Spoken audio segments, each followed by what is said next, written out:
Fashion Tech Alliance involves higher educational institutions, small, medium and big enterprises and the research center.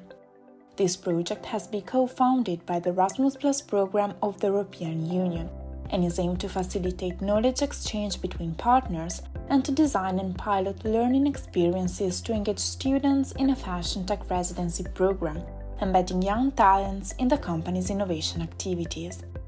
A central objective of the project is to design multidisciplinary, interdisciplinary and intersectoral learning activities involving international students from 5 European universities. The contents of the lectures have been specifically created to match the needs of fashion tech learning. They have become open educational resources to allow future engagement between a European-wide fashion and textile HEI community and are available under Creative Commons Sharealike 4.0 with the aim of a wide and free distribution, access, use and reuse. Ready to learn more about fashion tech? Enjoy the lecture. Hello everyone and welcome to this short lecture around the pitch. My name is Alexa Pollmann. I am the subject leader for wearable technology at the London College of Fashion.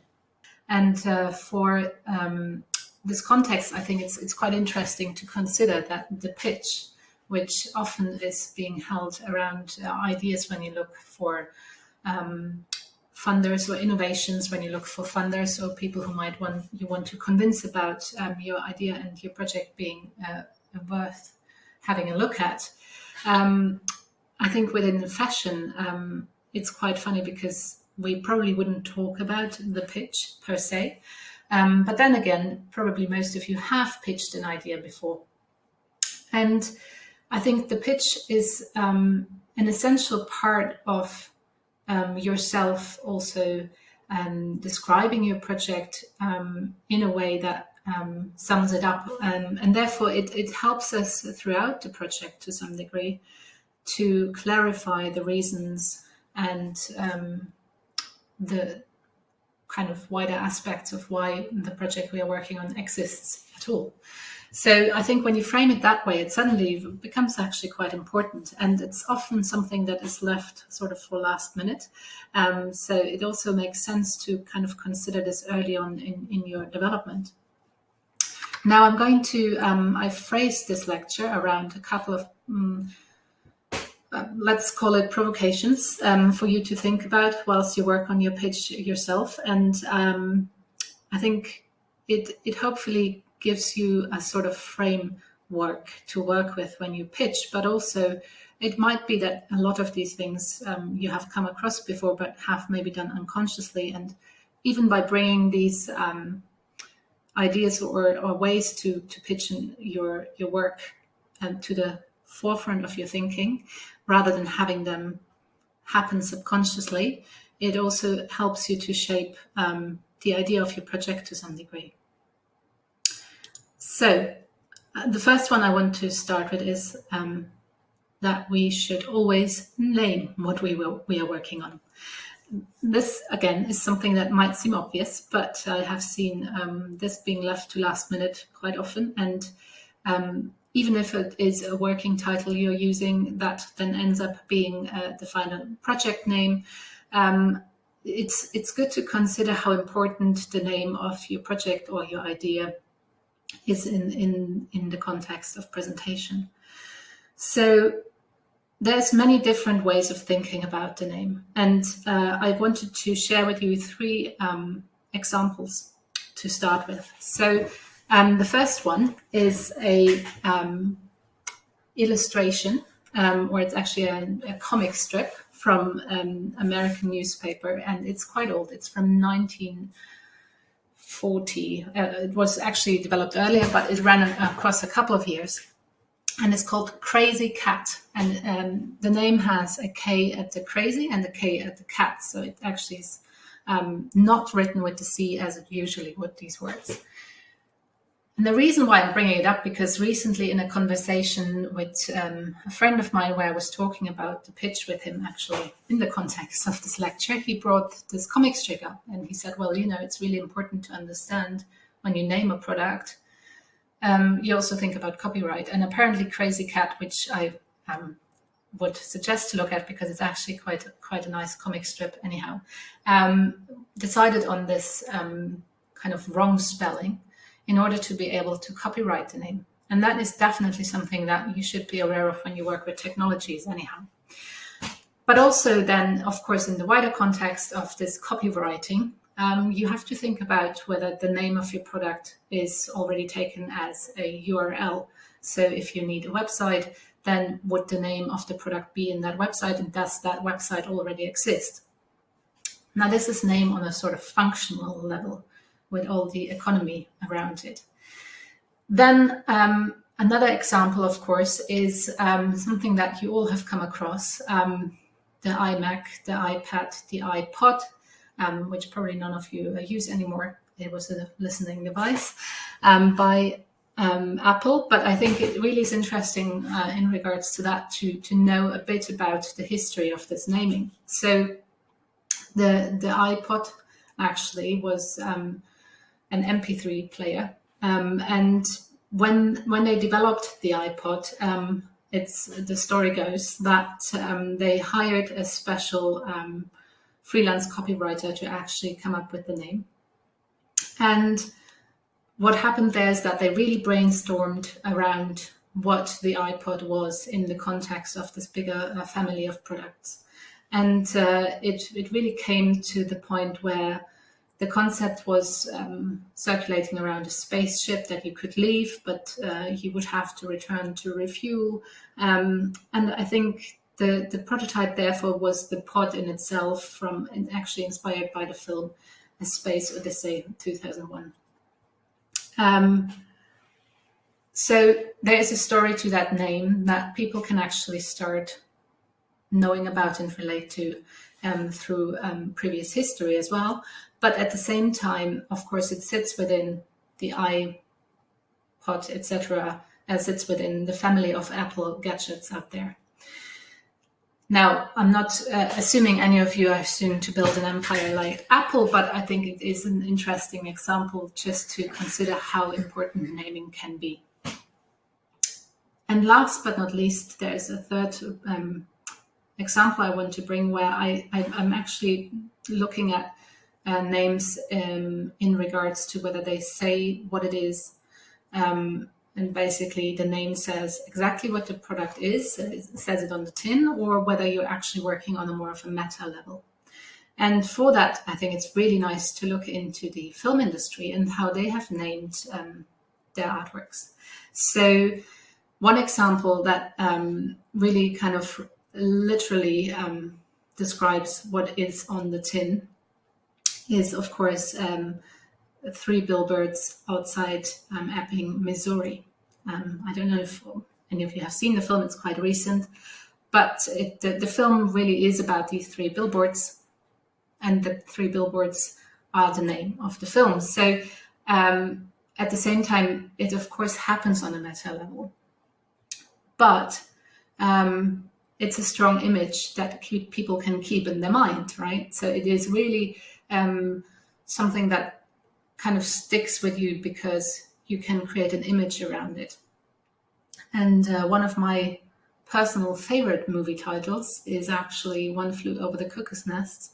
And it's a film with Jack Nicholson. You probably haven't seen it, but I think this idea, One Flew Over the Cuckoo's Nest, it kind of talks about the content of the film on the meta level, of course. But again, it's a great image for me to start picturing for myself. And in that context, we talk about something that we will talk a lot about in this lecture, which is the audience that you're speaking to, and how important it is to think of them at any stage throughout. And if they can actually memorize your work by the name, then that, of course, is a gain for you. At the same time, you need to consider that that audience might talk about your work.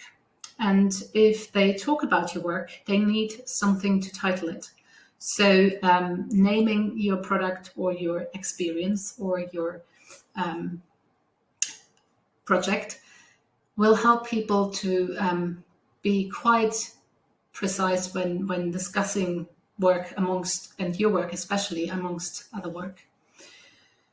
So think about the title. And I think it is kind of nice to just consider as well in which category you think your project or idea sits. So categories that I always give my students are, for example, is it something that sits within an exhibition? Is it something that sits versus, is it something that sits within a brand or a service?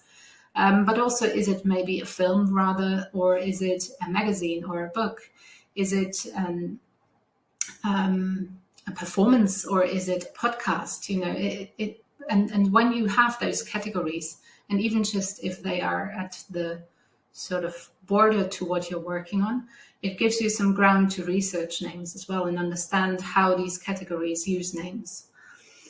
So definitely worth some research and pondering upon throughout the project, really. And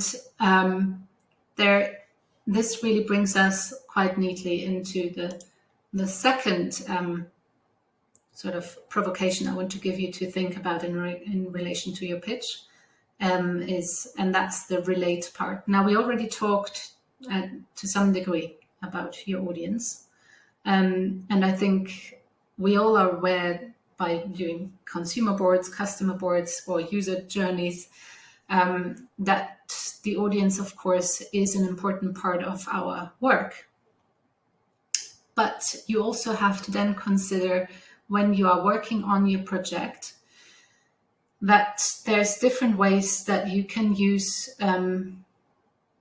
your project to really start relating to your audience. So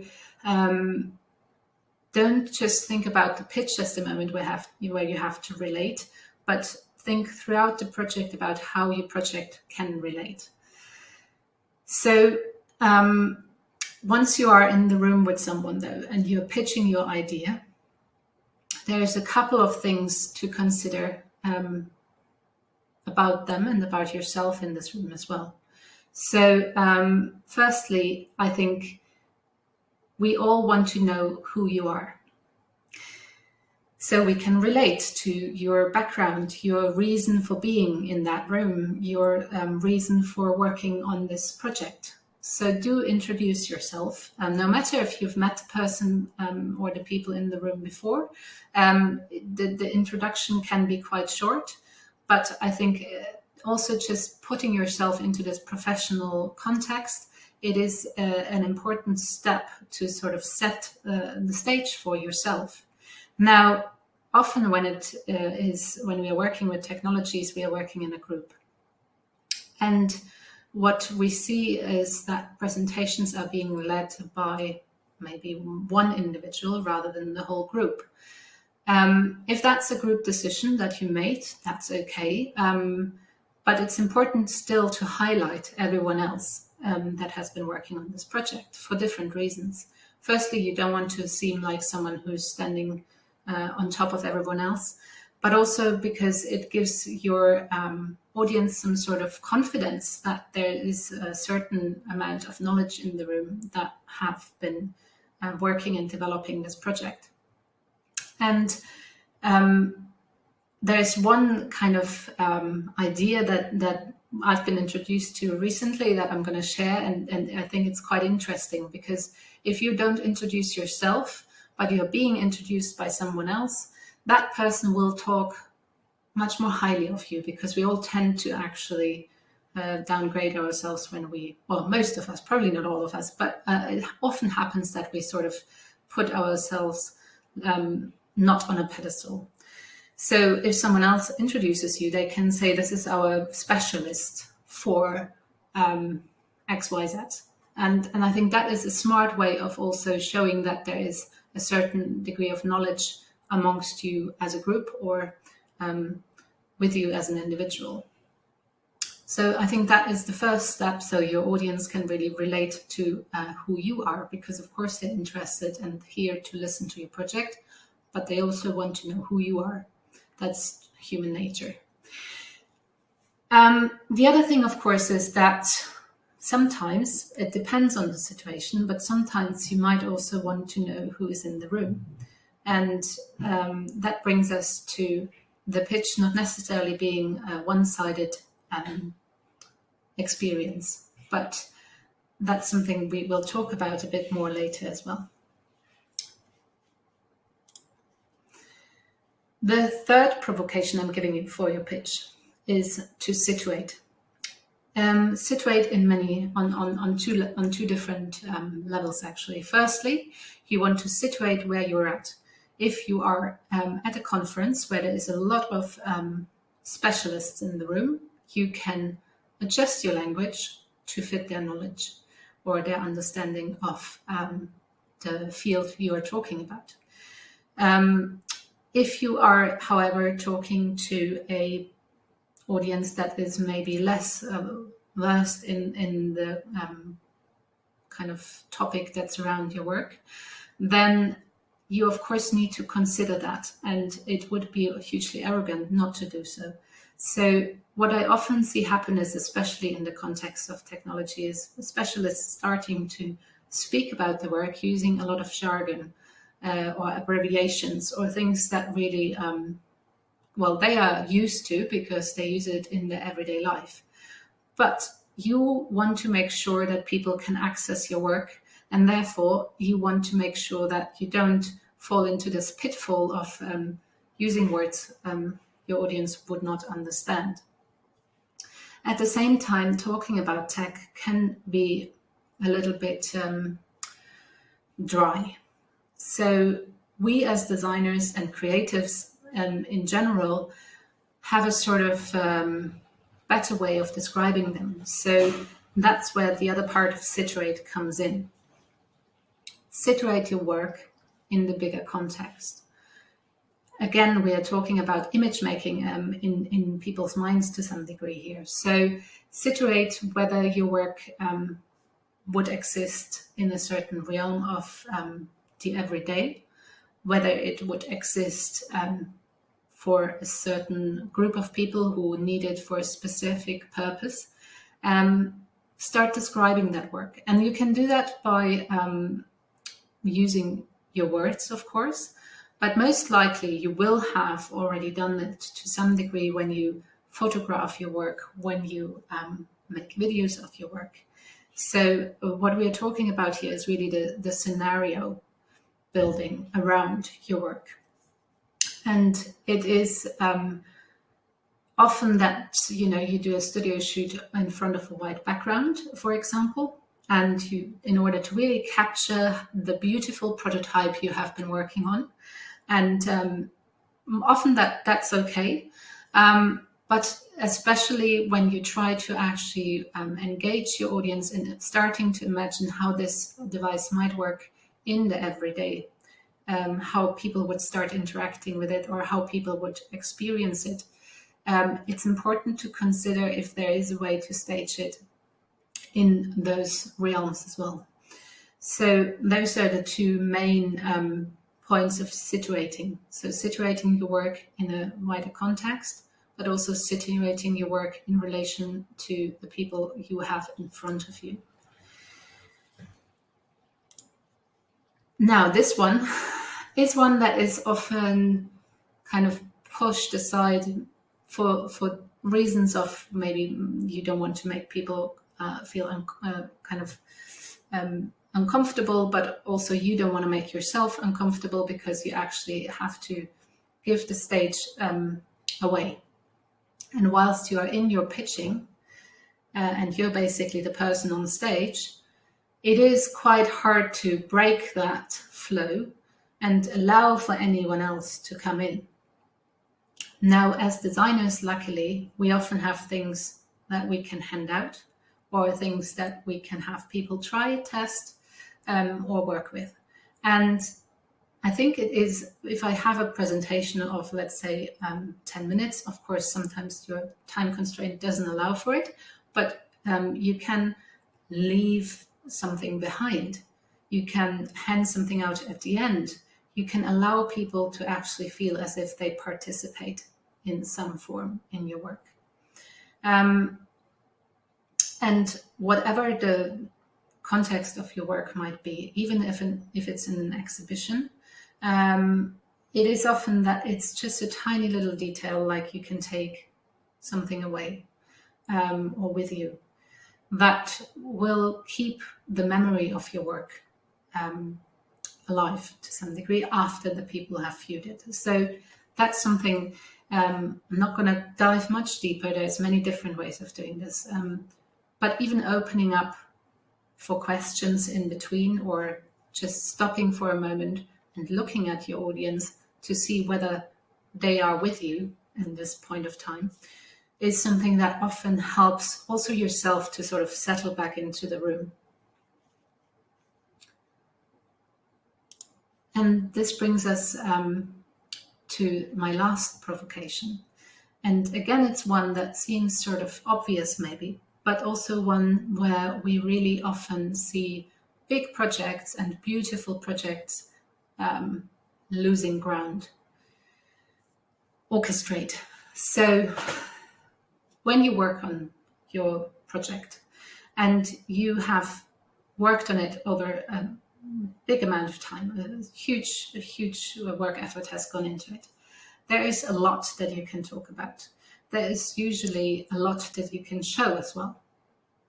Now, whilst that is all very important to you because it has helped you to arrive at this last point, it is also overwhelming for someone who is coming to the project as a new person to take all of that in. And especially when you have a pitch where you actually have a certain amount of time and people might move from one pitch to the next, you really need to consider how much capacity your audience has to take in all of your fantastic ideas. So orchestrate what you show. Make decisions early on where and how you want to put your highlights. And whilst, of course, the final product is probably the highlight, it's nice to give people a bit of a peek behind the scenes as well. And even in regards to your storytelling, and orchestrating often also has to do with storytelling, consider if there's something that you can show that you worked on that you have not included. You know, that is still an important decision that you made in the past. So let's say you have been working on an idea over a certain amount of time and you ran into one direction and you ran into a wall. And there was a reason why you decided it was a wall. There was a reason why you decided to move away from that idea. So you don't necessarily need to show that, but it could be that there is one little bit in there that you want to mention to your audience just to show that you have failed at some point and you have overcome this fail. So you actually now are presenting the thing that works. Why am I saying that? So I think the reason for me is that often you have done all of that and you present the work to someone who is new to it, and they will then be like, well, there must be something wrong with it somewhere. That's kind of a usual reaction you get when you're in the industry, that they want to improve it further. And that's normal and that's welcome. And you need to be prepared for your project to be sort of twisted and worked on with whoever you're pitching to. But if you give them a previous stage where you think they can understand why you arrived at this final decision you took, you allow them to follow that thinking that you have been putting into your project. The other thing is, of course, that if you present a final project and the prototype, it's shiny and great. But knowing how you arrived there, even with imagery from your process work, really helps us to go on that journey with you. So that is something I personally feel very strongly about, and all of this, of course, is based on my own experience to some degree. But I think to some level, that's something that I share with most of those who might sit in a pitch. So orchestrating your work in regards to how much of it can you show, how much in regards to the capacity of your audience, but how much of it do you need to show that isn't just final stage, is a fine balance. And that fine balance needs work and time and consideration. So again, it's something I wouldn't leave to the last minute. Orchestrating, of course, also is happening on the level where you're framing your work by giving a name, making sure people relate to it. So really orchestrating your time of the pitch in regards to maybe seeds of humor or seeds of frustration that you have had to kind of give an emotional context as well to your work. And that's most of what I wanted to talk about today. So just to sum it up again, there's really 5 provocations I gave you, and some of them seem obvious, but try and spend some time thinking about them before your next presentation so that we all can enjoy what you've been working on together. Thank you.